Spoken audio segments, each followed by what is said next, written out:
Charan! Magandang buhay po muli mga ka-vibes! Ka-vibes Daryl po muli at ako yung inyong muling samahan. At bago po tayo magtuloy-tuloy, nais ko po muna magpaalala sa inyo mga kaibigan ko. Ay huwag sanang kalimutan ang pagpindot ng follow sa tapat ng pangalan ko. At sana ay pagkatapos nyo panoorin ang videong ito ay pakishare naman mga kaibigan ko. At kung hindi kalibusan mga ka-vibes ko ay pakidagdagan nyo na rin po ng isang likes dyan. O diba? Marami akong sabi? Oh, hala siya, sige na nga. Tuloy-tuloy na natin ang kwento. Pero bago iyon, ay balik tayo sa intro.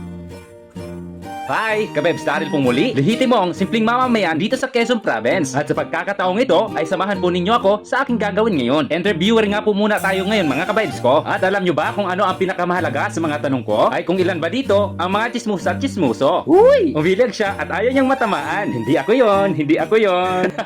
Chut! Oh, dinayan ka pa di ba? Oh, hala siya, sige na nga. Seryoso na to mga ka-vibes ko. Nangangalap nga po pala kami ng mga impormasyon. Ay, maritis lang ang peg. Seryoso. Impormasyon mga ka-vibes ko patungkol sa mga kabataan ngayon. Ano nga ba ang pagkakaiba ng kabataan noon at kabataan sa ngayon? Kumakain pa ba ng healthy foods ang mga kabataan ngayon? O natutulog pa ba sila ng maaga? O may respeto at sumusunod pa ba sa magulang? O kaya naman, mabuti pa ba sila sa pakikipag-ugnayan sa iba? Okay pa ba ang pakikisama nila sa pamilya? Oops, advertise muna tayo. May kasama po pala ako. Siya naman ang mag-i-interview. Sumakit kasi ang lalamunan ng ka-vibes nyo. Ay, ako na naman ang mag-i-interview? Pwes, magsawa kayo. Wag naman.